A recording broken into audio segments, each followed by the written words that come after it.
sehat wal afiat. Itulah mulut yang sehat wal afiat. Mulutnya sehat bisa ngomong, tapi yang diomongin mertua, yang diomongin tetangga, maka mulutnya menjadi sehat wal maksiat. Faham? Saya jadi mau nanya deh, sebenarnya yang namanya perempuan itu istri, wanita, matre, boleh apa enggak? La ilaha illallah. Pantes saya lihat bapak-bapaknya wajah-wajah tersiksa semua itu. Perempuan mah matre bukan boleh, tapi harus. Dengerin Pak.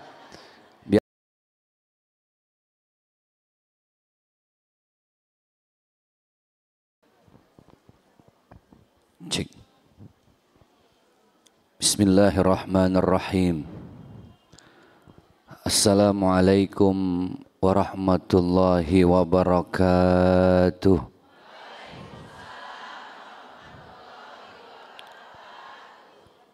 Alhamdulillahi rabbil alamin.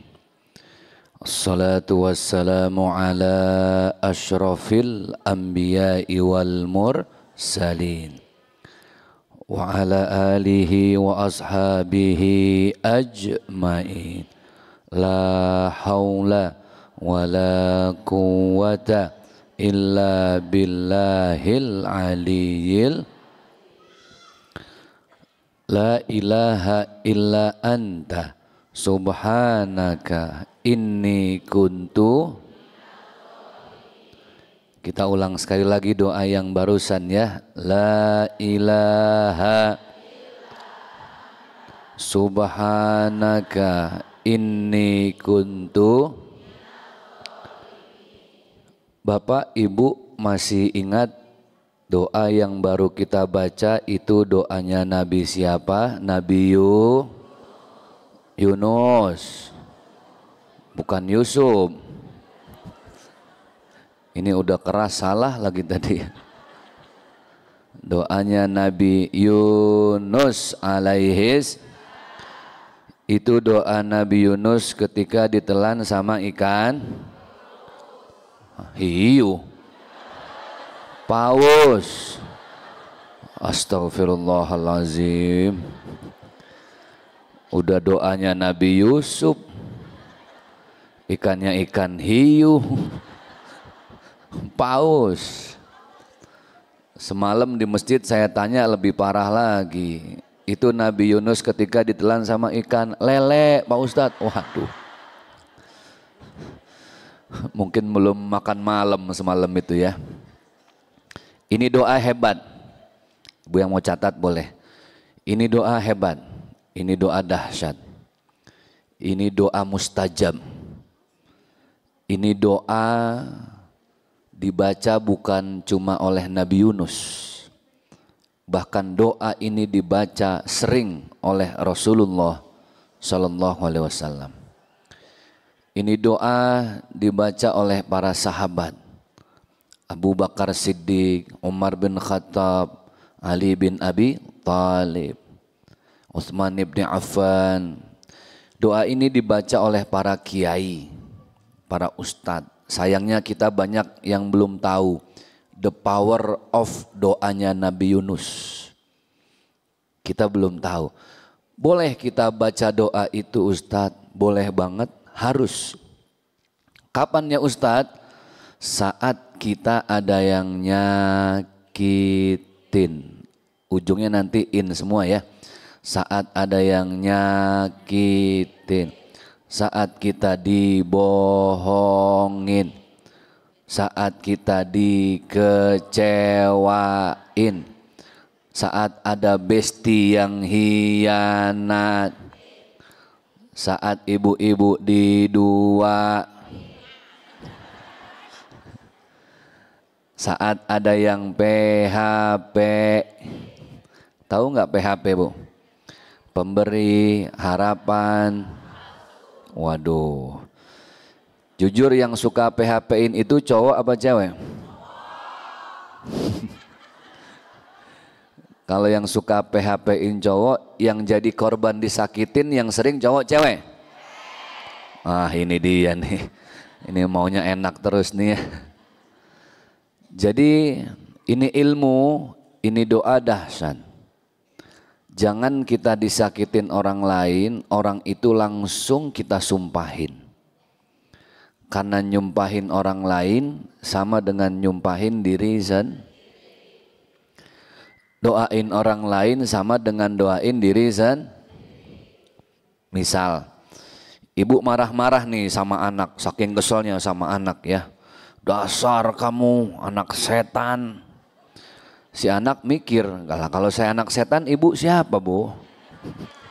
Ibu jurik berarti bu. Kata-kata yang kasar kepada siapapun apalagi anak, kata-kata itu bu naik ke langit bu.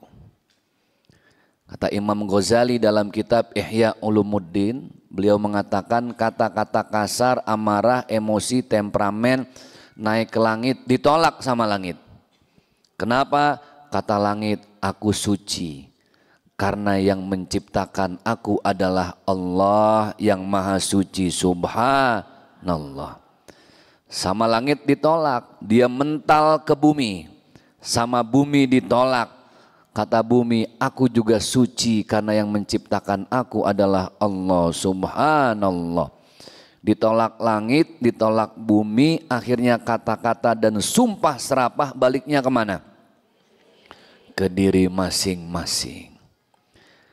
Bu, kalau ibu sekarang misal kok sakit ya nggak sembuh-sembuh, utang nggak lunas-lunas, punya duit mau umroh nggak kesampaian terus, bisa jadi ibu dulu pernah ngeluarin sumpah serapah buat orang lain, baliknya ke diri sendiri. Faman ya'mal mithqala dzarratin khairan yara wa may ya'mal mithqala dzarratin.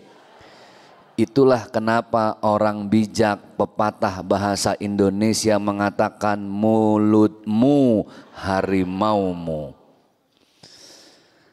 Kerusuhan belum lama terjadi, betul nggak bu? Cuma gara-gara awalnya goyang-goyang di gedung DPR dan ada yang salah ngomong. Penyampaiannya tidak diterima rakyat, tidak diterima masyarakat, betul nggak bu? Rakyat marah, rusuh, nggak cuma dibakar gedung DPRD di Makassar, lanjut rumah pejabat DPR RI dijarah di Tanjung Priok. Rumahnya siapa? Tuh hafal nini-nini ya. Sahroni hafal nih, lihat di TikTok kayaknya nih bu. Rumah dijarah, mobil dihancurin gara-gara mulutmu harimaumu tuh bu.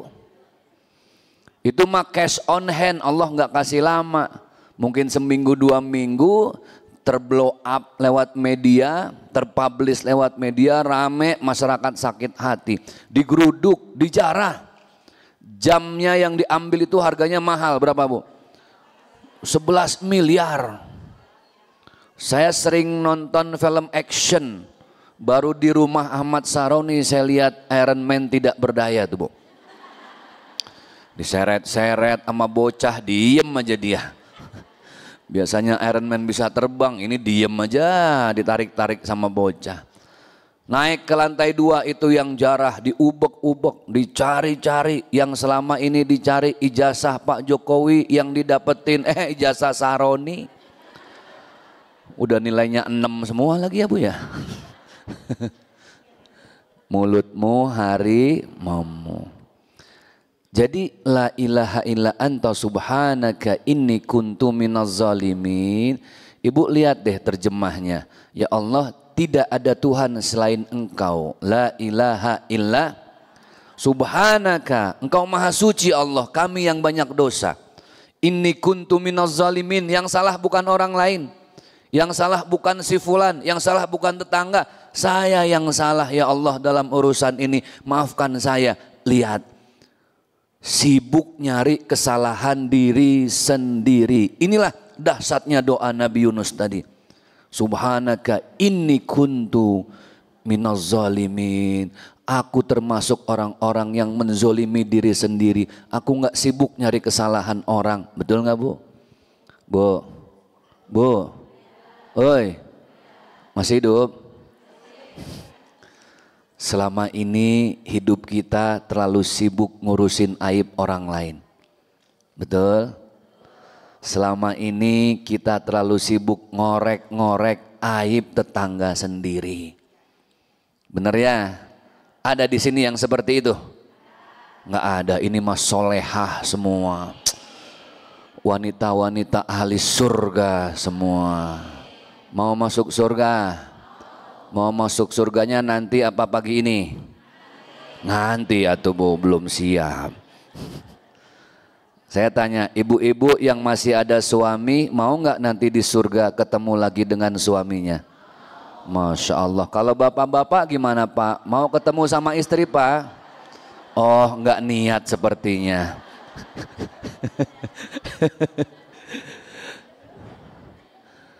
Baik, yang kami hormati Ketua DKM Masjid Al-Irsyad Bapak Fauzi, yang kami hormati Ketua Majelis Taklim Ibu Yedi, ibu-ibu semua yang hadir semoga sehat walafiat. Oke, ada sehat walafiat, ada sehat wal maksiat. Yang ibu sering dengar yang mana? Mungkin sehat wal maksiat baru ini ibu dengar ya. Apa bedanya sehat wal afiat dengan sehat wal maksiat? Ustadz, itu sehat wal maksiat ilmu akal-akalan, Ustadz ngarang sendiri? Enggak Bu, itu ada rujukan kitabnya, ada ulamanya. Sehat wal afiat itu anggota tubuh yang sehat dipakai untuk ibadah dan kebaikan-kebaikan. Yang mau dicatat boleh, yang diingat-ingat silahkan. Sehat wal afiat, anggota tubuh yang sehat digunakan untuk ibadah dan kebaikan-kebaikan. Sehat wal maksiat, badannya sehat tapi lebih banyak dipakai untuk bikin dosa atau maksiat. Contoh, mulut bisa ngomong, sehat nggak? Sehat. Bisa ngobrol, sehat nggak? Sehat. Yang diomongin kebaikan, nasihat-nasihat. Watawasau bil haq, watawasau bis sabar. Sholawatan, zikir, baca Quran, baca Yasin. Ini mulutnya bukan cuma sekedar sehat, karena itu kebaikan, sehat wal afiat. Itulah mulut yang sehat wal afiat. Mulutnya sehat, bisa ngomong, tapi yang diomongin mertua, yang diomongin tetangga, maka mulutnya menjadi sehat wal maksiat. Faham? Sudah dimengerti? Alhamdulillah. Demikianlah pengajian kita pagi hari ini. Oke. Nanti ketika kita sakaratul maut, ibu tahu sakaratul maut ya? Ini kan bahasa Arab, sakaratul maut, masuk pada larang, orang sini bilangnya jadi sekarat. Sekarat itu dari sakaratul maut. Saya lihat temanya dulu, apa tadi? Oke, nanti kita sambungin. Ini saya starting pointnya dulu supaya kita paham. Maka dari itu Bapak Ibu yang berbahagia, nanti ketika sakaratul maut, malaikat pencabut nyawa siapa namanya? Malaikat kalau malaikat Jibril tugasnya menyampaikan wahyu. Kalau malaikat Israfil tugasnya meniup sangkakala. Walaupun ada yang jawab trompet nggak apa-apa. Yang penting ada yang ditiup ya Bu ya. Ketika malaikat Israel itu ada nama lainnya Pak. Namanya malaikat qati'un ni'am. Qati'un ni'am. Qati' itu pemutus. An-ni'am jamak min nikmat. Jadi qati'un ni'am itu artinya pemutus segala nikmat dunia. Itu malaikat Israel. Jadi kalau Israel sudah mencabut nyawa kita, beliau memutuskan semua kenikmatan dunia yang selama ini kita agung-agungkan. Alhaakumut takatsur hatta zurtumul, bermegah-megahan melalaikan kita sampai kapan? Sampai kita masuk ke liang kubur masing-masing. Ketika Israel ingin mencabut nyawa, malaikat sudah tahu tuh Bu. Secara ibu hidup sekian tahun, kan umurnya nggak ada yang sama ya Bu ya. Malaikat udah tahu, ini sepanjang hidup lebih banyak sehat wal afiatnya, apa lebih banyak sehat wal maksiatnya.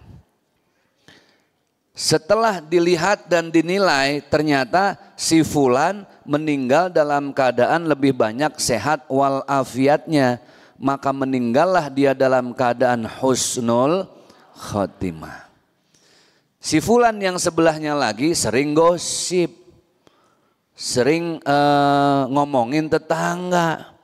Nggak boleh tetangga baru beli mobil baru. Minal kepoin wal julitin wal nyinyirin. Langsung gosip sama tetangganya. Bu, tahu nggak tetangga kita yang sebelah yang baru beli mobil? Katanya kalau malam lakinya ngepet. Tahu ngepet Bu? Kalau suami lagi tugas ngepet, yang jagain lilin biasanya siapa? Paham ini. Ini jangan-jangan lagi libur kayaknya nih. Apa habis begadang semalam jagain lilinmu? Nah, jadi malaikat sudah tahu. Maka tugas kita sepanjang hidup tidak lain perbanyaklah sehat wal afiat. Hindari sebanyak-banyaknya sehat wal maksiat. Oke. Maka dari itu, supaya badan kita yang sehat selalu wal afiat, harus banyak-banyak sehat itu mahal loh Bu. Betul nggak? Ibu pilih mana? Sehat punya uang 5.000 apa sakit uangnya 5 juta? Ayo.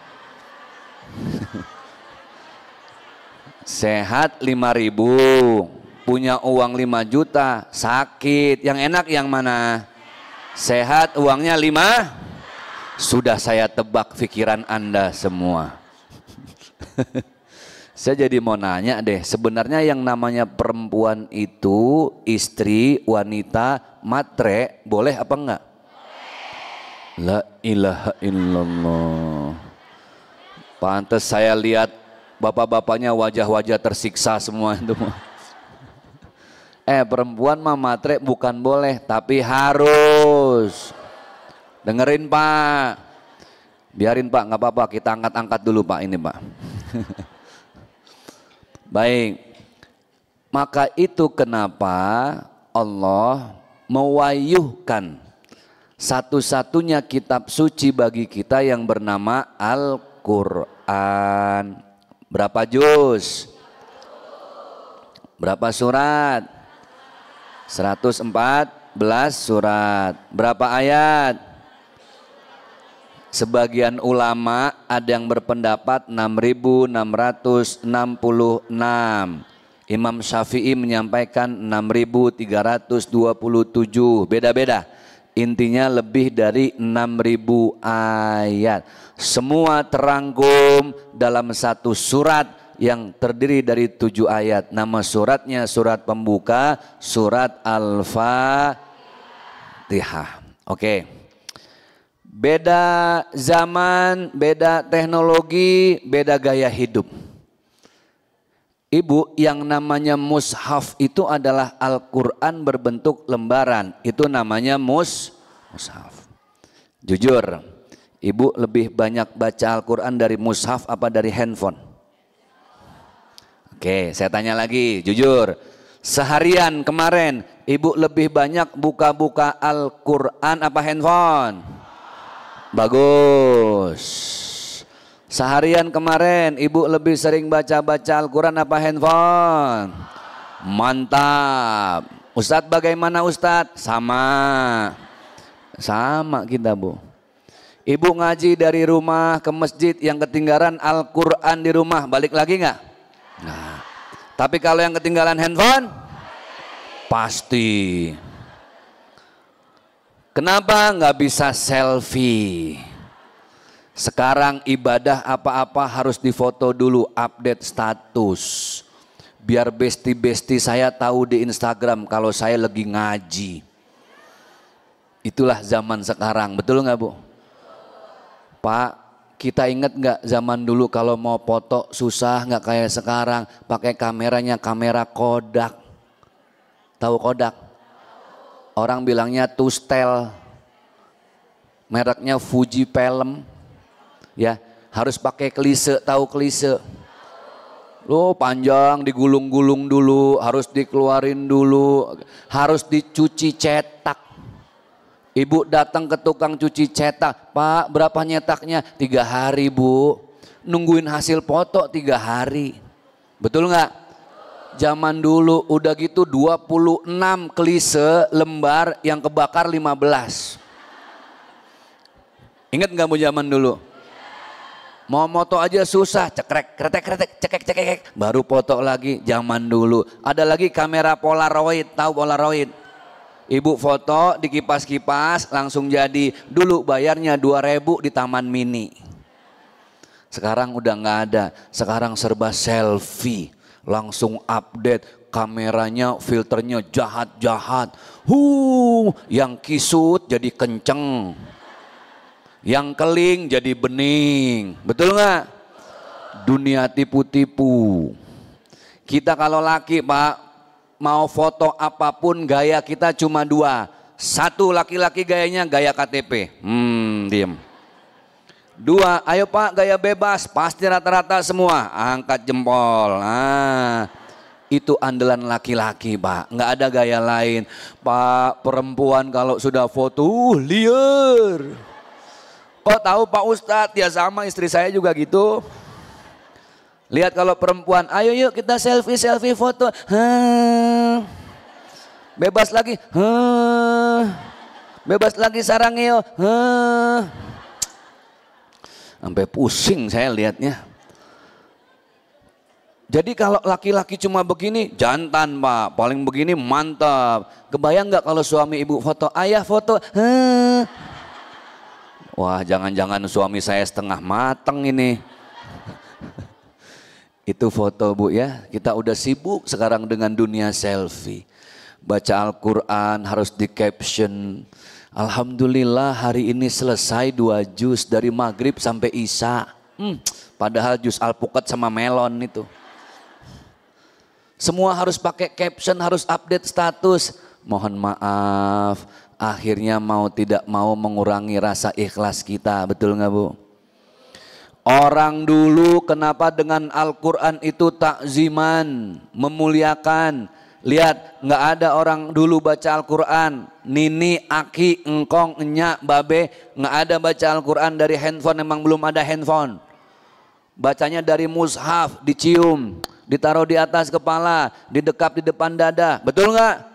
Hidup mereka dulu berkah, sehat-sehat, panjang umur. Kenapa? Memuliakan Al-Quran dalam bentuk mushaf. Sekarang ibu baca Al-Quran dari handphone, Masya Allah bagus surat yang dibaca. Hal ataka hadithul ghashiyah, wujuhun yawma idhin khashi'ah, hamilatun nasibah. Notifikasi masuk, tring WhatsApp dari Besti. Tulisannya, hai Cin, arisan yuk. Shadaqallahul azim, selesai. Padahal baru 2 ayat bacanya. Itulah zaman sekarang ya. Ibu ingat gak sih dulu kita kalau ngaji tuh dari maghrib sampai isya kompak di musola ya Bu ya. Ya ini kan kita hidup di era tahun 80-an, betul gak Bu?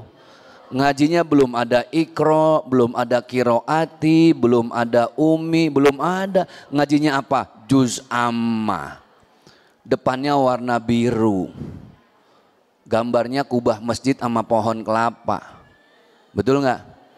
Kertasnya burem. Hurufnya gendut-gendut.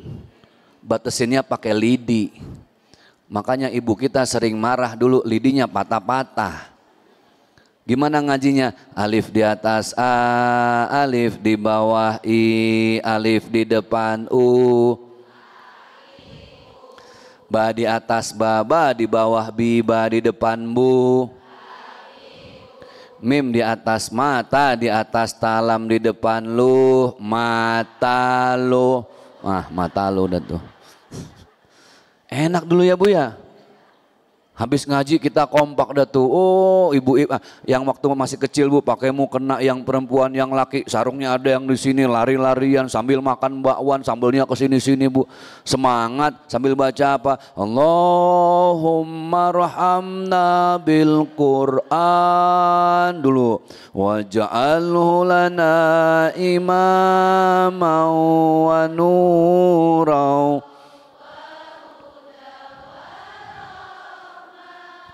Stop. Waduh, udah mau ngegas aja, sabar Bu, tenang. Dulu nikmat ya Bu ya, hidup nggak pusing sama sosmed, ngobrol. Sekarang Bu, kita kalau lagi ngumpul, yang deket jadi jauh, yang jauh jadi, kan begitu, betul nggak? Dulu mah kita Bu ya Allah nggak ada itu istilah Facebook update status. Kita hidup di satu zaman namanya Orde Baru. Presidennya cuma 32 tahun, presiden siapa? Soeharto, Masya Allah. Menteri 25 gak ganti-ganti sampai hafal kita. Menteri Pendidikan Fuad Hasan, Menteri Agama Munawir Sazali, yang paling terkenal Menteri Penerangan. Tuh dia. Masih ingat yang suka ngumumin di TV harga kol gepeng dulu. Ya Bu ya. Kalau jam 9 malam belum ada TV lain, belum ada Indosiar, belum ada Net TV. Satu-satunya TV apa? TVRI. Jam 9 malam acaranya kompak, Dunia Dalam. Masya Allah hafal semua nenek-nenek semua ini. Nanti malam minggu ada yang nyanyi Betaria Sonata sama Adi Bing Slamet, judulnya Aneka Ria. Minggu pagi jam 7 kita udah rapi, anak kecil udah pakai bedak putih di sini nonton TVRI, film boneka, judulnya si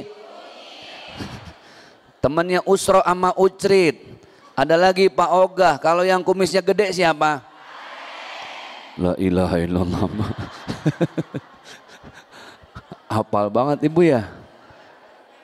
Sinetron cuma satu, apa waktu itu? ACI, Aku Cinta. Jendela Rumah. Aduh ya Allah hafal semuanya. Pelajaran masih sama semua di SD, IPS, PMP, PSPB. Yang paling kita hafal bahasa Indonesia. Ini Ibu, ini Bapak, Kakak Budi namanya.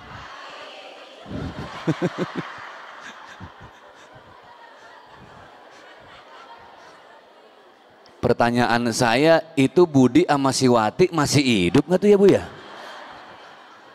Apa jangan-jangan udah punya cucu? Nih kita sezaman semua nih Bu ya.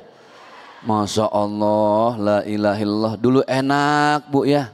Hidup dengan Al-Quran, ngaji. Sekarang hidup serba-serba nafsi-nafsi. Kebahagiaan orang diukur dari postingan sosmed. Dulu nggak ada handphone, dulu telepon rumah. Ingat nggak Bu? Diputar-putar dulu, kabelnya panjang. Yang baru punya telepon di rumah ditungguin kalau teleponnya bunyi, berebut sama adik-adik. Itu pengalaman saya. Ada lagi yang dipencet-pencet.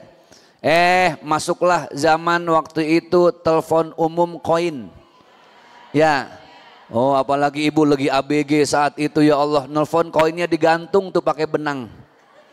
Zaman dulu. Geser ada telepon kartu. Masih inget ya? Ngantri kalau nelfon. Geser lagi ada namanya wartel. Pakai apa? Kabin-kabin. Ibu kalau nelfon apalagi interlokal, argonya cepet jalannya. Berubah lagi warnet. Warnet berubah, muncul handphone Nokia 3310. Warna biru, gede, tebel, bisa buat ganjil truk mogok tuh Bu. Nokia selesai masanya, muncullah saat itu orang mulai autis dengan kedua jempolnya. BlackBerry Messenger, BBM, semua orang dikit-dikit ping ping. Semua orang mulai autis saat itu, lupa dengan Al-Quran dalam bentuk mushaf. Bergeser lagi, BlackBerry hilang, Android. Saat itu belum ada Facebook, mulai ke sini semakin canggih zaman Ibu. Ya Allah, semuanya sekarang sudah harus dari sini. Betul nggak Bu? Sekarang bayar pun harus dari sini. Ngisi e-money, e-tol harus dari handphone. Ibu bayar sesuatu juga transfer rekening semua dari handphone. Sekarang segala sesuatunya harus dari handphone. Bapak Ibu yang berbahagia, Al-Quran membawa berkah. Kalau bisa, sesibuk apapun kita dengan handphone, luangin waktu untuk baca Al-Quran dari mushafnya langsung. Kenapa orang dulu itu hidupnya berkah? Satu, dekat dengan Al-Quran. Dua, sesuai tema, menjalankan sunnah-sunnah. Makanya ibu jangan heran kalau nenek kita sering bilang, jangan minum sambil diri. Harus duduk, kata nenek kita tuh. Itu bukan kata orang tua kita, itu Rasulullah sunnahnya Bu. Hebat itu sunnah Rasulullah, secara kedokteran saja sudah terbukti. Orang dulu mah hidupnya berkah Bu, minum cuma dari air kendi, betul nggak? Sehat, nggak ada freezer, nggak ada kulkas.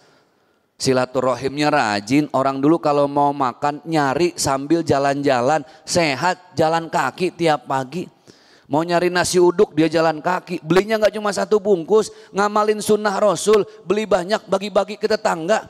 Ngamalin sabda Rasul, tahadu, tahabbu, salinglah memberi hadiah. Disitulah timbul cinta dan keberkahan. Makanya orang dulu hidupnya bahagia, happy, nggak pernah iri dengan orang lain. Betul nggak Bu? Panjang umur, rezekinya berkah. Orang dulu jarang kena sakit yang aneh-aneh kayak sekarang Bu.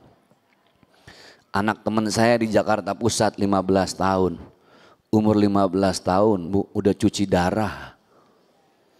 Karena dari kecil sampai umur 15 tahun, setiap habis makan dan kapanpun belum minum kalau belum kena teh botol.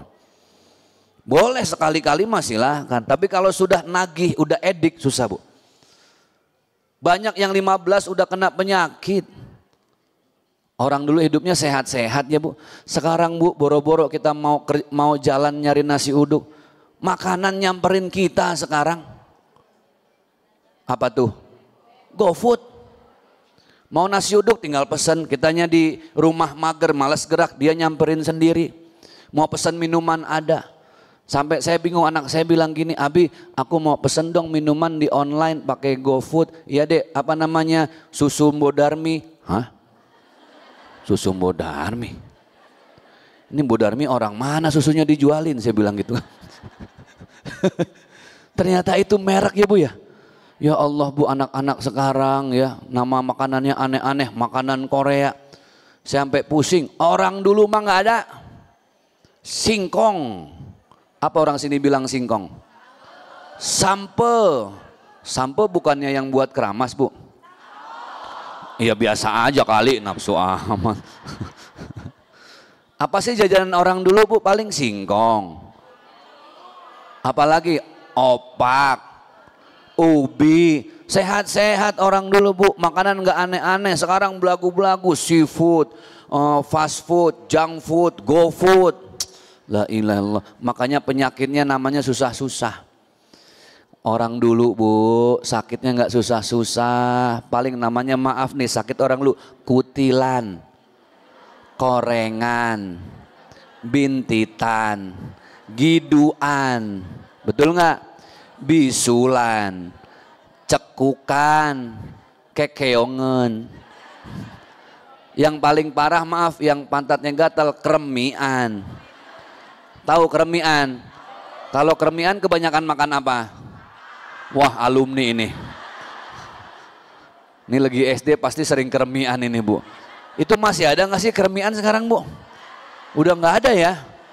Penyakit orang dulu itu aja Bu, korengan. Bintitan, belekan, congean paling Bu. Tapi sehat ya orang dulu Bu ya. Kita dulu kena hujan Bu, sakit nggak? Enggak. Anak sekarang kena hujan sedikit, sakit, meriang. Bu, orang dulu kalau sakit nggak jauh-jauh kemana-mana, berkah Al-Quran. Tahu nggak kalau ada anak kecil benjol, kejedot, benjol. Apa orang sini bilang benjol?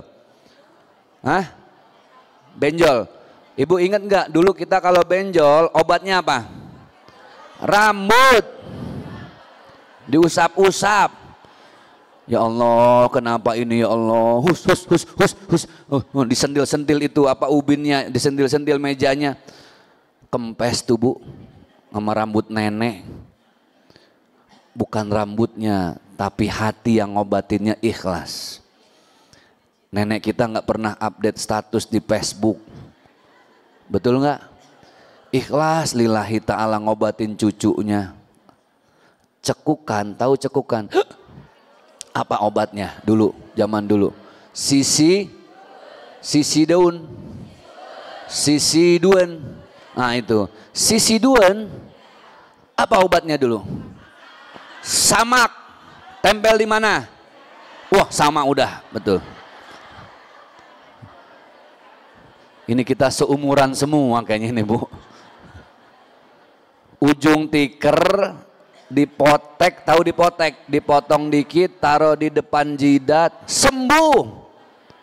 Bu, dokter spesialis mana yang bisa buktiin apa hubungan antara ujung samak sama sisi duen?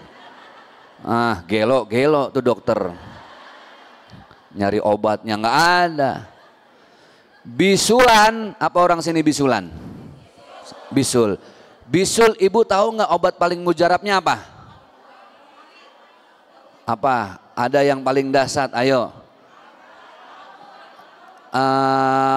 Telur kodok betul ada. Tapi ada yang paling mujarab, apa? Obat bisulan.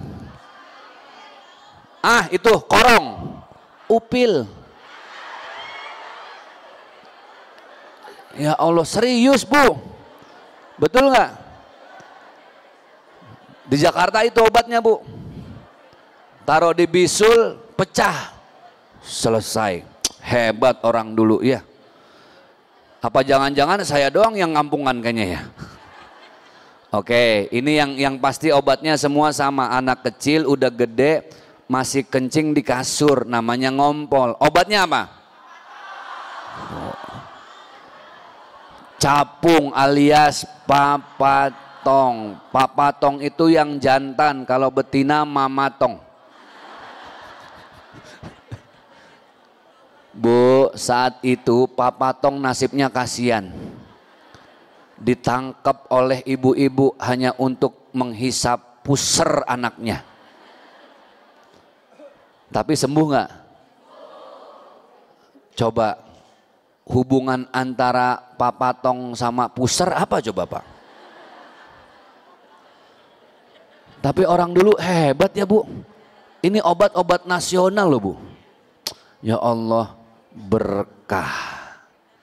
Berkah dari Al-Quran dan Sunnah itu yang mahal. Coba saya lihat temanya kan. Kita nyambung. Lalu bagaimana Ustadz kita menerapkan kepada anak-anak kita? Bu, oi, masih hidup?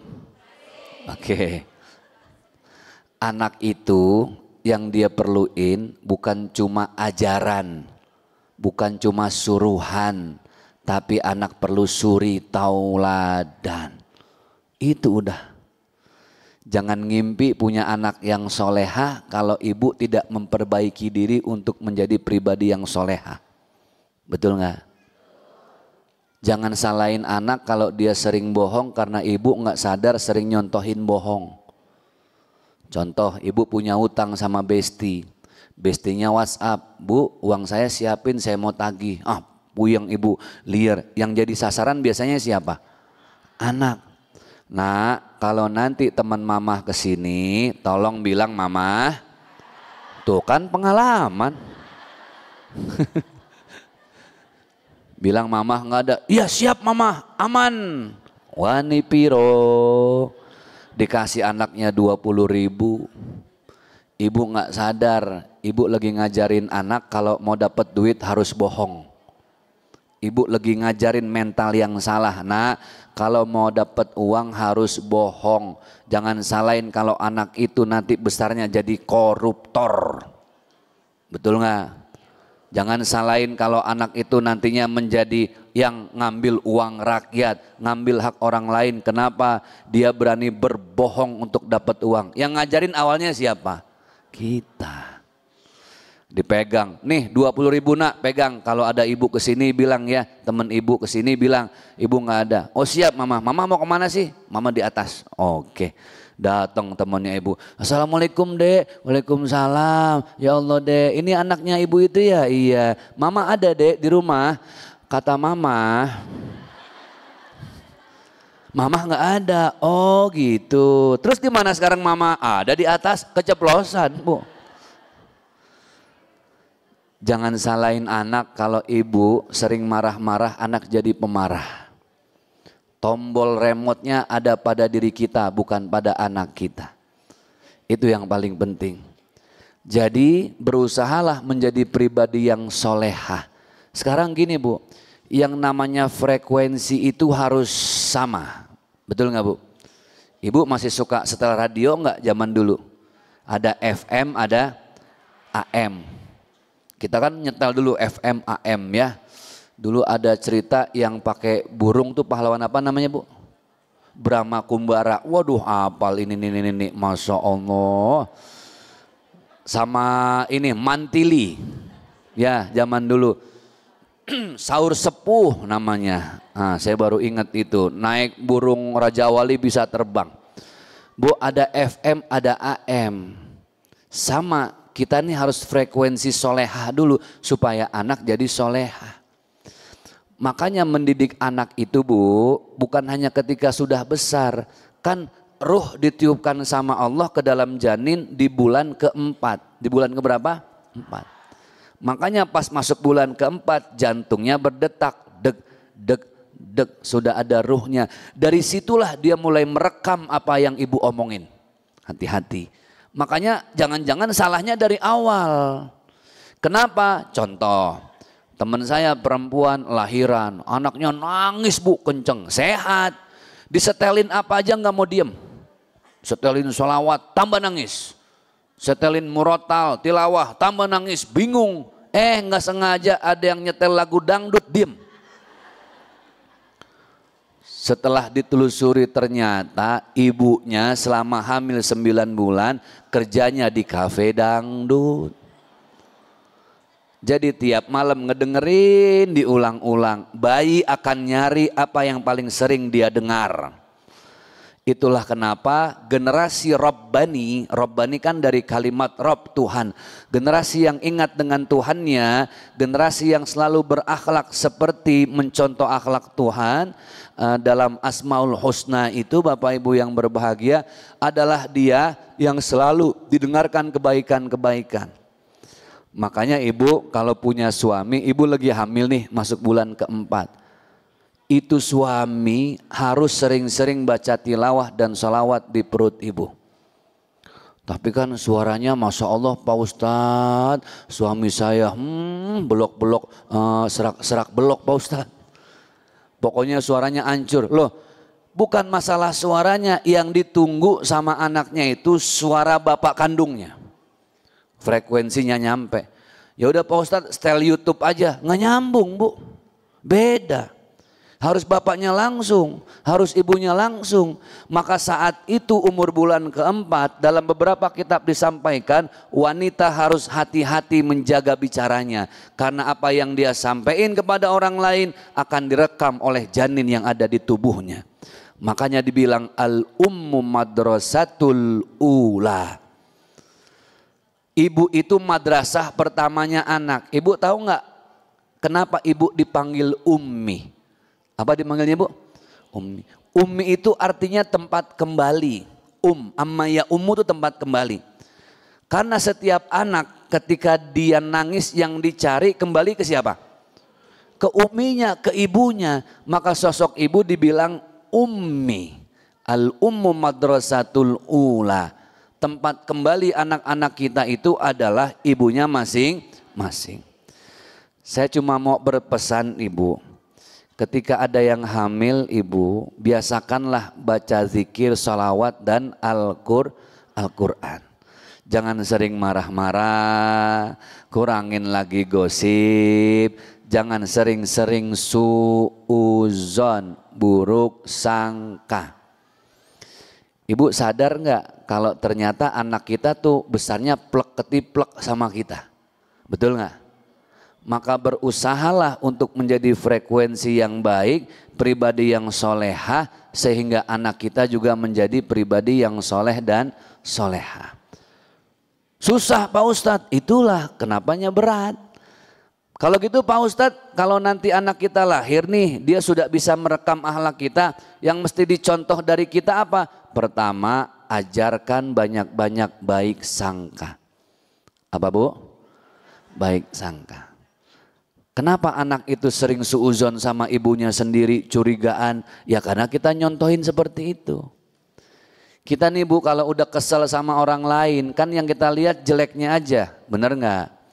Padahal bisa jadi baiknya jauh lebih banyak daripada sekedar jeleknya. Ingat kata orang tua kita dulu, segemuk-gemuknya ikan pasti ada tulangnya. Sekurus-kurusnya ikan pasti ada dagingnya. Coba hafal nggak? Segemuk-gemuknya ikan pasti ada, sekurus-kurusnya ikan pasti ada, sebaik-baiknya suami pasti ada, dagingnya. Kok masih daging aja? Buruknya. Sebaik-baiknya suami pasti ada buruknya. Seburuk-buruknya istri pasti banyak jeleknya. Jadi semua itu punya kekurangan masing-masing, betul nggak Bu? La tahtakir mandunaka falikulli syai'in maziyah. Pepatah Arab bilang apa? Jangan menghina mandunaka, orang selainmu. Falikulli syai'in maziyah. Setiap orang, setiap sesuatu pasti punya kelebihan masing-masing. Oke, itu yang tadi baik sangka. Lalu Ustadz, sikap apa saja yang harus kita contohkan dalam keseharian kita kepada anak-anak kita?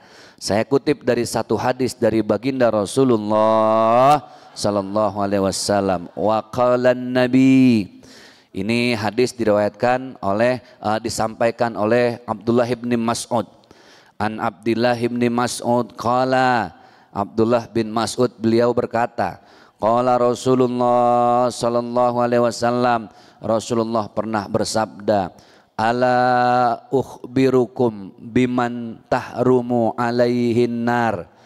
Kata Rasul, sahabat-sahabatku, apakah kalian ingin tahu siapa saja 4 orang yang dijauhkan dan diharamkan oleh Allah dari jilatan api neraka?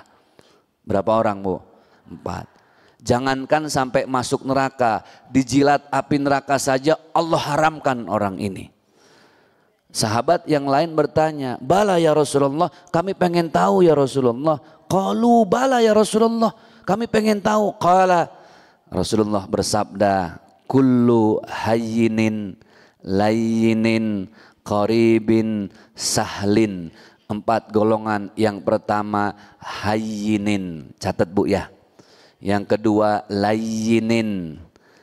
Yang ketiga sahlin, qaribin dulu. Yang keempat sahlin. Apa itu hayyinin? Hayyinin itu pribadi yang tenang. Ini orang tua yang tenang, yang santai, cooling down, nggak cepat emosi, kemudian stay cool, santai, nggak, kalau kata orang Betawi itu gerabak gerubuk Bu, gerasak gerusuk, apa orang Sunda bilang? Ada masalah, langsung, apa namanya itu? Khawatiran ya, bahasa Indonesianya.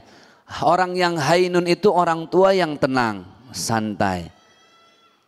Tidak gerasak gerusuk, segala sesuatu dia serap dulu beritanya. Misal, Ibu lagi motong-motong di dapur nih, motong-motong bawang. Tiba-tiba ada teman ibu datang. Bawa berita yang tidak enak. Bu, tahu nggak?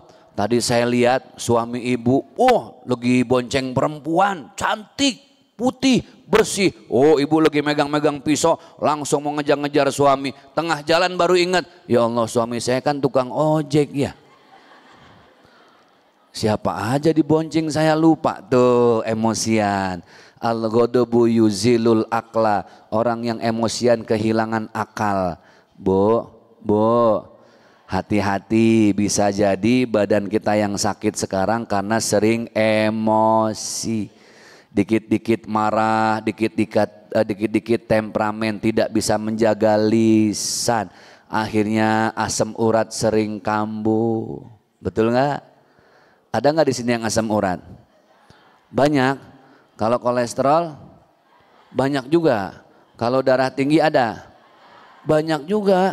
Ini masjid apa rumah sakit ini Bu? Makanya hidup tuh harus tenang Bu, santai. Jangan apa-apa dihadapi dengan emosi. Kan sholat ngajarin kita tenang. Makanya dalam sholat ada gerakan tumak ninah, santai. Ibu habis dari gerakan sholat, takbiratul ihram, iftitah, fatihah, baca surat kedua, Allahu Akbar, kan ruku. Habis ruku, sami Allahu liman hamidah, langsung sujud apa enggak? Ada namanya tumak ninah, santai, ambil nafas dulu. Itulah Rasulullah ngajarin hayyinun, orang yang santai, yang enggak emosian. Allah jauhkan kulitnya dari jilatan api neraka. Kenapa? Karena dia tidak mudah suuzon sama orang lain. Yang kedua, layyinun, orang yang kalau ada masalah lemah lembut. Apa Bu? Lemah lembut. Lemah lembut itu bukan berarti lembek, beda. Lemah lembut itu pakai logika.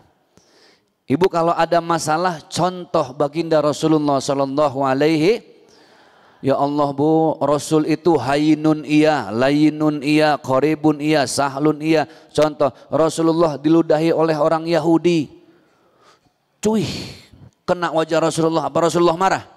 Tidak, malah didoakan, besok balik lagi Bu. Diludahin lagi, apa Rasulullah marah? Tidak. Kalau saya hari pertama diludahin, oke, saya nggak marah. Besok, saya bawa samurai itu Bu. Rasulullah enggak. Hari ketiga yang ngeludahin enggak ada, absen. Rasul nanya sama tetangga, yang ngeludahin saya mana? Sakit ya Rasul, enggak bisa bangun, badannya panas, bibirnya bengkak sampai nutupin lubang hidungnya Rasul. Saking gedenya. Kita diludahin orang, terus denger yang ludahin kita sakit, kan yang enak kita sumpahin. Salam aja kapan, tanya mau matinya kapan gitu kan. Tapi Rasulullah tidak, ya Allah, Rasul beli kurma, Rasul beli roti, Rasul bawa air zam-zam.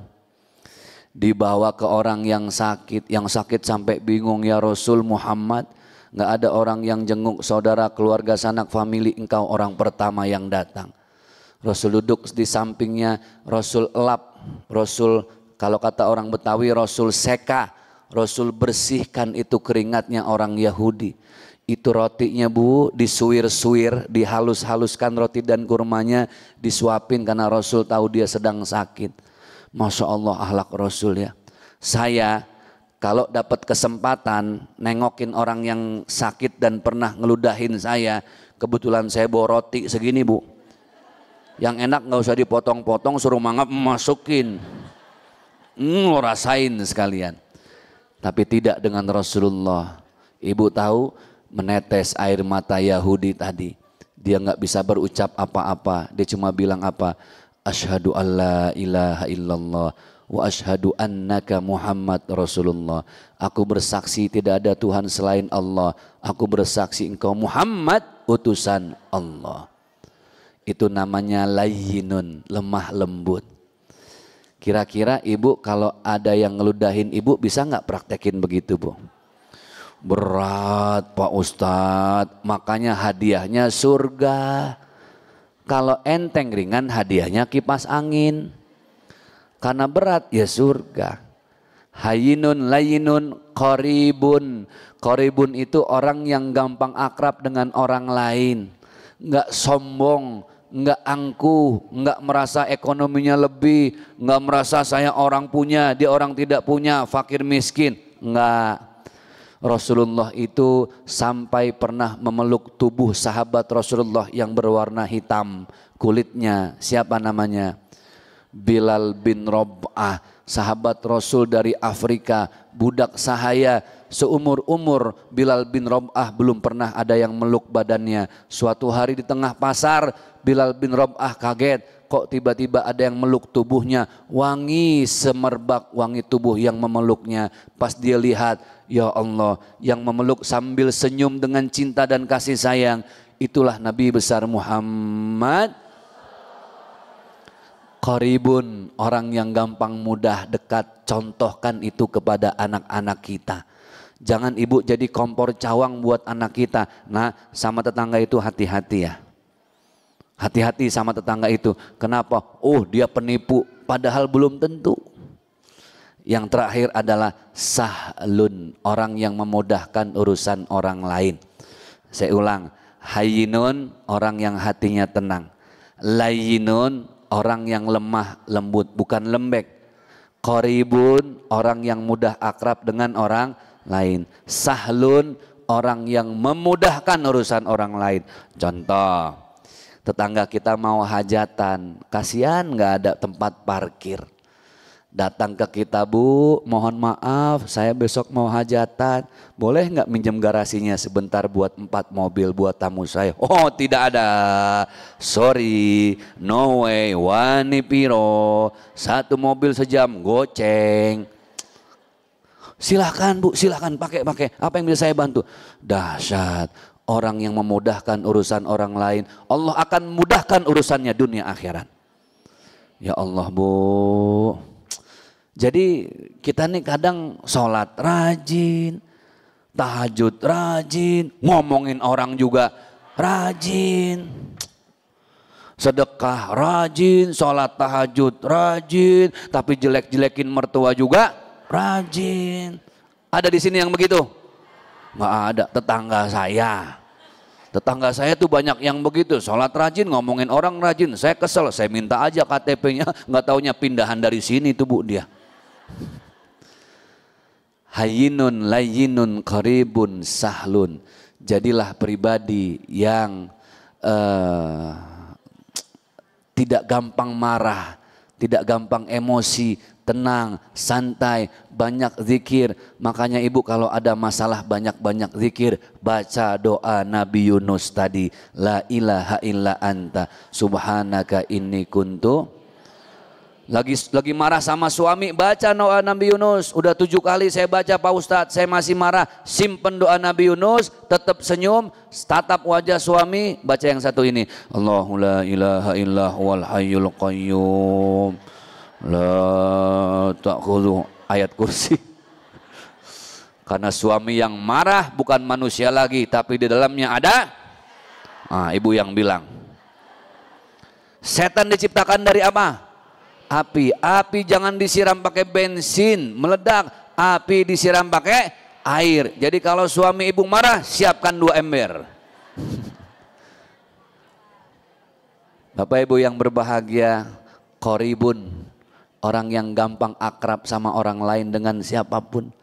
Rasulullah itu dekat dengan orang Yahudi yang tunanetra, nggak bisa lihat, kerjaannya tiap hari jelek-jelekin Rasulullah, tapi didekati oleh Rasulullah. Ya Allah, sahlun Bu, kalau ibu ingin dimudahkan berangkat umroh haji, ibu ingin diangkat segala penyakitnya, mudahkan banyak-banyak urusan orang lain, terutama urusan orang tua, mertua, saudara, orang-orang terdekat. Jangan ibu sama orang lain baik, sama saudara berantem terus. Nauzubillahimin. Sedekah yang terbaik itu bukan sama orang lain. Sedekah yang terbaik kemana? Ke keluarga. Suami bahagiakan istri. Jangan beli karpet Pak buat masjid 50 juta, tapi istri dasternya 5 tahun gak beli-beli. Dari warna putih sampai coklat tuh daster, kembangnya udah pada copot. La ilaha illallah, muliakan istri, muliakan anak-anak, maka Allah akan muliakan hidupmu. Ibu-ibu yang berbahagia yang dimuliakan oleh Allah Subhanahu wa taala. Baik, nanti ada pertanyaan sesi tanya jawab ya. Setelah nanti ditanya jawab, kita tanya jawab dulu fokus. Setelah itu ada beberapa hal juga yang ingin saya sampaikan terkait kebiasaan kita atau niat baik kita dalam bersedekah. Baik, itu yang saya sampaikan. Kalau ada yang ingin memandu, mungkin hanya 3 penanya ya. Supaya waktunya tidak terlalu panjang, 3 penanya. 3 penanya pertama kami persilahkan. Bapak Ibu ada pertanyaan, silahkan 3 pertanyaan. Iya. Sebelah sini ya. Jangan lupa nama, status. Assalamualaikum Ustadz. Waalaikumsalam. Siap Ibu. Nama Ya. Meisari. Siapa Bu? Meisari. Meisari. Wih, namanya keren banget Meisari. Pasti lahirnya bulan Mei ya? Iya. Oh betul. Status nenek-nenek. Status nenek-nenek. Jomblo. Jomblo. Masya Allah, jomblo nih ya. Lanjut Bu. Mudah-mudahan sehat Ustadz ya. Amin ya Rabbal Alamin. Mic-nya deketin lagi dikit. Oke. Gini Ustadz, bagaimana supaya kita mendidik anak ya, masuk sukses dunia akhirat gitu aja Ustadz. Sukses. Yang sukses siapa? Semuanya? Anaknya ya semua. Oke, baik. Siap. Terima kasih. Langsung saya jawab ya. Gini, hidup itu perlu amalan-amalan. Amalan itu kenapa orang tua kita nggak lepas dari bacaan-bacaan. Ibu tahu kita ini nggak perlu ke dukun kalau ada masalah. Kenapa dukun dibilang orang pinter? Karena yang datang ke dukun bodoh. Betul nggak? Padahal dia goblok juga tuh Bu. Cuman yang datang bodoh jadi pinter dianya. Bu, sudah jelas. Surat yang paling dahsyat menjadi segala obat dan hajat kita surat Al-Fatihah. Udah gak usah yang lain-lain. Gak usah ke dukun, gak usah minta ke paranormal. Kita punya surat Al-Fatihah 7 ayat. Ini dahsyat. Surat Al-Fatihah berapa ayat Bu? 7. Kalau dirangkum, terangkumlah dalam satu kalimat. Bismillahirrahmanirrahim. Itu perasan dari 7 ayat dalam surat Al-Fatihah. Nah makanya setiap habis sholat yang Allah tunggu dan Rasulullah tunggu itu amalan-amalan yang istiqomah. Contoh, Ibu lebih baik mana? Sholat duha sekali sholat 20 rakaat tapi enggak sholat lagi. Apa sholat duha tiap hari 2 rakaat sampai mati? 2 rakaat sampai. Berarti yang Allah tunggu bukan jumlah rokaatnya. Tapi yang Allah tunggu apanya? Istiqomahnya. Yang mahal itu bukan rokaatnya, istiqomahnya. Makanya Allah minta subuh berapa rokaat? 2. Zuhur 4. Hari Senin zuhurnya berapa? 4. Selasa 4. Kata Allah istiqomah datangi aku walaupun 4. Pak Ustadz saya lagi rajin Pak Ustadz. Alhamdulillah zuhur saya 8 rakaat Pak Ustadz. Ah gelo itu Bu. Bukan rajin. Allah nggak nunggu rakaatnya. Istiqomahnya Bu. Kita ini sering susah jagain istiqomah. Makanya sebaik-baiknya amalan punten bukan yang 1000 kali niatnya supaya Bu santai. Makanya hidup tadi hayyinun, tenang. Nih amalannya boleh dicatat ya. Tiap habis sholat jangan lepas Al-Fatihah. Nih ini khusus buat anak-anak ya. Supaya menjadi anak yang soleh dan soleha. Jangan lepas Al-Fatihah. Makanya kenapa surat Al-Fatihah wajib nggak dibaca? Wajib. La sholata liman lam yaqra' bifatihatil kitab. Kata Rasulullah tidak sah sholat seseorang kalau nggak baca surat Al-Fatihah. Kenapa Al-Fatihah wajib? Berarti ada sesuatu di balik surat Al-Fatihah. Dahsyat Bu Al-Fatihah itu Bu. Kalau Ibu ngerti pendalamannya waduh Masya Allah Bu. Ini kalau saya bahas nanti 2 jam aja bisa Al-Fatihah. Bismillahirrahmanirrahim. Kenapa setiap minum harus menyebut nama Allah? Karena kalau minum tidak menyebut nama Allah, airnya cuma ngilangin haus. Tapi minumnya nggak jadi amal jariah. Sayang, betul nggak Bu? Kenapa selesai ada surat di kedua setelah Bismillahirrahmanirrahim apa? Alhamdulillahirabbil alamin. Allah lagi ngajarin kita kalau selesai aktivitas apapun bersyukur kepada Allah dengan kalimat Alhamdulillah. Dahsyat Al-Fatihah Bu. Udah ibu nggak usah cari amalan yang lain. Al-Fatihah asal istiqomah dahsyat. Cuman jangan buru-buru bacanya. Assalamualaikum warahmatullahi wabarakatuh. Bismillahirrahmanirrahim. Amin. Enggak. Bismillahirrahmanirrahim. Alhamdulillahirabbil alamin. Ar-Rahmanir-Rahim, Maliki Yaumiddin. Santai, tenang Bu. Nikmati setiap makna dan terjemahnya. Ada kedahsyatan dan ada kehebatan di balik setiap ayatnya. Baca apa tadi? Al-Fatihah. Kedua, baca sholawat. Allahumma salli ala Sayyidina Muhammadin wa ala ali Sayyidina Muhammad. Berapa kali Pak Ustadz? Jangan banyak-banyak, ibu mau istiqomahnya berapa? 1 ya 1. Oh Pak Ustadz saya 50, besok nggak baca sholawat lagi. Udah 1 sampai 3. Nah yang ketiga jangan lupa istiqomah dengan doa buat anak-anak kita. Hafal kok. Rabbana hablana min azwajina wa dzurriyyatina qurrata a'yun waj'alna lil muttaqina. Boleh baca sekali, boleh baca 3 kali. Yang penting apa tadi? Istiqomah, jangan putus. Sama kayak sedekah. Mending mana ibu sedekah sekali sedekah 50 juta enggak sedekah lagi. Apa cuma 2.000 setiap hari sampai mati? Yang Allah lihat berarti apanya lagi? Istiqomahnya ibu. Jadi ibu amalannya tadi istiqomah. Jaga jangan sampai putus Bu. Ibu yang punya penyakit kemana-mana enggak sembuh, baca Al-Fatihah setiap habis sholat itu dahsyat Bu. The power of surat Al-Fatihah. Makanya wajib dibaca karena memang dahsyat. Itu ya ibu ya, jawaban dari bunda kita yang pertama. Silahkan.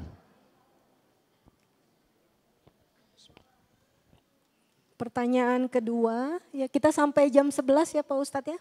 Ya boleh, ya. siap. Bismillahirrahmanirrahim. Assalamualaikum warahmatullahi wabarakatuh. Waalaikumsalam warahmatullahi wabarakatuh. Damang Pak Ustadz. Alhamdulillah Nama sehat. saya Komalasari. Tempat tinggal saya di Ngamprah. Kalau Pak Ustadz tahu stasiun Wus, kereta Wus, nah itu ke atasnya. Oh ibu di stasiun rumahnya? Iya dari iya. stasiun ke atasnya. Pertanyaan saya Pak Ustadz. Iya siap. Tadi yang Pak Ustadz di depan maksudnya dijelaskan kita itu di dunia gadget gitu ya. Nah saya berniat apa maksudnya selfie kayak misalkan bukan selfie ya. Mencontohkan karena baju saya maksudnya mau berubah gitu ya istiqomah dengan jilbab yang diharuskan yang syar'i gitu. Yang sekarang ibu pakai nih? Iya misalkan contohnya begini. Tapi kan saya mau mengajak nenek saya, mau mengajak bibi saya dan semua teman saya untuk berhijab seperti saya. Itu kan kalau secara langsung susah ya Pak Ustadz. Jadi selfie? Iya maksudnya status gitu ya saya lagi di ini. Apa niat saya itu ikhlas untuk merubah mereka. Ikhlas tapi dengan cara begitu. Apa saya harus hentikan? Apa harus saya lanjutkan gitu Pak Ustadz? Terima kasih Pak Ustadz. Postingnya di mana Bu? Di Instagram? Enggak di status. Status WhatsApp? Iya. Oh. Di Instagram juga. Instagram juga, Facebook juga. TikTok juga. Berarti neneknya ibu punya Instagram ya ini. Aduh keren pisan euy. Iya maksudnya kayak suka sedih gitu ya lihat ini kok berpakaiannya masih seperti itu gitu ya. Kita kan mau masuk surga semua gitu ya Pak Ustadz. Cuman kalau ngomong langsung kan saya nggak bisa gitu istilahnya menggurui gitu ya. Sedangkan kelakuan saya juga belum baik gitu ya istilahnya. Nah begitu Pak Ustadz, terima kasih. Siap. Assalamualaikum warahmatullahi wabarakatuh. Baik. Jadi beliau ingin mengajak keluarganya termasuk nenek untuk pakai hijab yang syar'i seperti beliau pakai. Cuman caranya melalui dakwah bisosmed. Ini namanya dakwah sosmedia. Dakwah dengan sosmed. Bagaimana hukumnya? Kalau niat tuh gini, sedalam-dalamnya lautan bisa diukur. Tapi sedalam-dalamnya niat orang nggak pernah ada yang bisa ngukur, betul nggak Bu? Selama itu baik, jalankan saja Bu. Ada sedekah yang boleh secara terang-terangan. Sedekah juga boleh secara diam-diam, ya. Dalam urusan hijab ini ada 3 cara. Ud'u ila sabili rabbika bil hikmah. Bil hikmah. Ini masuk kategori bil hikmah. Halus, sindirannya lewat sosmed. Ya Bu ya. Yang kedua mau'izotil hasanah, datengin ngomong langsung. Direct connection. Bu, ayah, bapak, yuk kita sama-sama memperdalam agama. Itu langsung. Ada wajadilhum billati iya ahsan, udah dibilangin susah. Tapi tidak urusan hijab, karena urusan hijab itu kembali ke diri kita masing-masing. Adapun hijab itu kewajiban yang tidak bisa dipaksakan oleh kita. Kita tidak bisa memberi hidayah untuk orang lain. Bahkan sampai Rasulullah saja tidak bisa memberi hidayah untuk paman-pamannya. Abu Lahab, Abu Jahal, Abu apa lagi? Abu Gosok. Nggak bisa, sampai meninggalnya masih dalam keadaan kafir, belum beriman. Tugas kita berusaha. Saya yakin kalau ibu niatnya adalah dakwah. Dakwah itu kan memanggil supaya orang menjadi lebih baik. Insya Allah itu jadi amal jariyah. Kalau ada orang yang bilang sok bersih amat sih, sok suci dan solehah amat sih, nggak usah peduli apa kata orang lain. Maha benar netizen dengan segala komennya. Yang penting kan niatnya baik kan Bu, untuk dakwah kan. Ya, dan ibu nggak ada kalimat-kalimat sindiran yang penting. Keluargaku kayak aku dong, misalnya nggak gitu. Selama caption dan kalimatnya bagus, tidak ada masalah.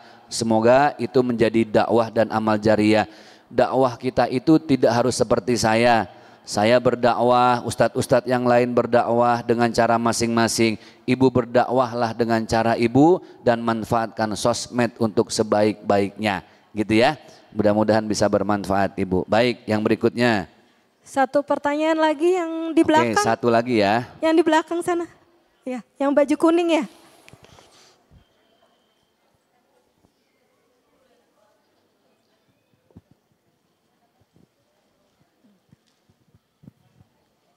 Assalamualaikum warahmatullahi wabarakatuh. Waalaikumsalam warahmatullahi wabarakatuh. Yang mana orangnya? Oh siap Ibu. Perkenalkan nama saya Ai Martini. Iya. Saya mau bertanya Pak Ustadz, bagaimana tip-tipnya agar kita dijauhkan dari rasa sumudon terhadap orang lain. Karena itu rasanya tuh nggak gampang ya. Iya. Mungkin bukan saya aja, mungkin yang lain juga begitu. Mohon tip-tipnya. Pak Ustadz, makasih. Ya. Ron. Tips menghilangkan suuzon, buruk sangka. Kata Rasul, iyyakum wazan fa inna zanna akdzabul hadis. Gini, segala sesuatu itu berawal dari pikiran. Dari pikiran menjadi perasaan. Ibu kalau udah suuzon, pasti di sini ada iri dengki, ya, ada dendam kesumat, penyakit hati. Dari perasaan menjadi kebiasaan. Dari kebiasaan menjadi kepribadian. Saya ulang. Dari pikiran menjadi perasaan, menjadi apa tadi? Kebiasaan, kebiasaan menjadi kepribadian. Kenapa kita terbiasa dengan suuzon? Awalnya dari sini Bu. Pikiran. Apa-apa difikirin. Kapan Allah cabut nikmat hidup kita? Di saat kita mulai sibuk dengan nikmat hidup orang lain. Saya ulang ya. Kapan Allah cabut nikmat hidup kita? Saat kita mulai sibuk dengan nikmat hidup orang lain. Rezeki sudah ada yang ngatur, Bu. Makanya tadi hayyinun, tenang saja. Belajarnya gimana? Ada orang senang, kita belajar ikut juga senang. Ada orang susah, belajarlah ikut merasakan susah. Kalau udah sebaliknya susah jadi kebiasaan. Susah lihat orang lain senang, senang lihat orang lain SMS. Bagaimana badan nggak pada sakit, dikit-dikit kepikiran. Tetangga ganti mobil, dia ganti penyakit. Tetangga ganti motor, dia ganti dokter. Tetangga ganti kulkas, dia ganti resep. Hidup nggak nikmat. Hidup itu kuncinya 3. Jalani, nikmati, syukuri. Apa Bu? Jalani, nikmati. Udah hidup mah jalani aja. Insya Allah ada hikmah di balik semua apa yang sudah Allah titipkan. Kalau nggak bersyukur susah Bu. Ibu suami punya mobil. Lihat tetangga kerjanya suami naik pesawat. Mobil jadi nggak nikmat, betul nggak? Ibu yang punya motor bersyukur, jangan lihat yang tetangga suaminya pakai mobil, motor jadi tidak rezeki. Yang punya sepeda, alhamdulillah.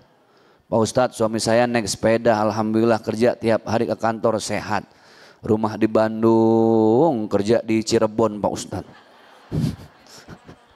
3 hari suaminya nggak kelihatan, Bu suami mata, maut mati. Bersyukur tuh mahal, Ibu. Cara tidak suuzon sama orang lain, latih pikiran kita untuk berbaik sangka dengan istighfar. Lihat, orang gila makan dari mana? Sampah, sisa warteg, sisa makanan Padang, rumah makan Padang. Pertanyaannya, makan dia yang tidak sehat, tapi dia sehat nggak? Ada orang gila masuk UGD. Kenapa? Dia nggak apa-apa difikirin, bahkan nggak ada pikirannya. Ya enggak? Makanya sehat. Makanya ibu kalau mau sehat coba 3 hari gila deh. Pak Ustadz jangan coba-coba, ntar keterusan gak balik-balik lagi, gila beneran saya. Bu nih pikiran, dendam kesumat. Caranya gini, kalau masih ada kebaikan orang lain mending fokus sama kebaikannya. Jangan sering-sering buruk sangka.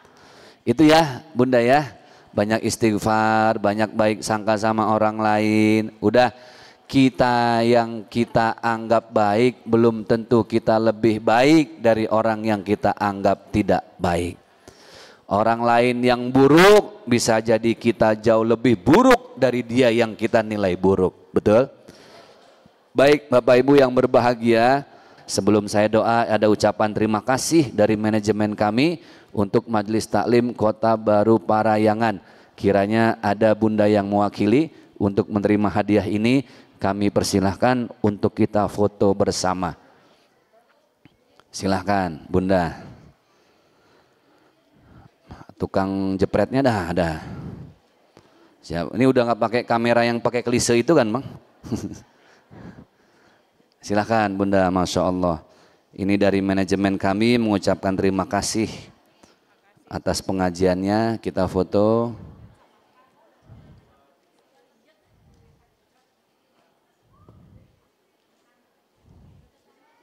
Baik, Bunda terima kasih. Doa langsung dari saya ya? Langsung doa Pak Oke. Ustadz. Siap, seperti tadi kita tutup dengan baca surat Al-Fatihah. Ila hadratin Nabiyil Mustafa sallallahu alaihi wasallam. Al-Fatihah. A'udzu billahi minasyaitonir rajim. Bismillahirrahmanirrahim. Alhamdulillahi rabbil alamin. Ar-Rahmanir Rahim. Maliki yaumiddin. Iyyaka na'budu wa iyyaka nasta'in. Ihdinas siratal mustaqim. Siratal ladzina an'amta 'alaihim ghairil maghdubi 'alaihim waladdallin. Kita aminkan doa sama-sama. Allahumma bisirril Fatihah. Amin. Wa bi karamatil Fatihah wa bi mu'jizatil Fatihah wa bi barakatil Fatihah. Ya farijal ham, ya kashifal gham, ya man li abdihi yaghfir wa yarham. Kita doakan anak-anak kita semoga menjadi generasi yang saleh dan salehah dengan kita baca Rabbana hablana min azwajina wa dzurriyyatina qurrata a'yun waj'alna lil muttaqina imama. Kita kirimkan doa untuk kedua orang tua kita yang sudah wafat, meninggal dunia. Semoga Allah terima amal baiknya, Allah ampuni dosa-dosanya, Allah lapangkan kuburnya, Allah mudahkan perjalanan akhiratnya, dipertemukan dengan kita orang-orang tercinta di surganya. Yang masih hidup semoga Allah sehat walafiatkan badannya, Allah muliakan hidupnya, Allah murahkan rezekinya, Allah berkahkan umurnya dunia akhirat. Dengan sama-sama kita baca Rabbighfirli wali walidayya warhamhuma kama rabbayani shaghira. Kita sama-sama tutup dengan baca Rabbana atina fid dunya hasanah wa fil akhirati hasanah wa qina adzabannar walhamdulillahi rabbil alamin. Terima kasih.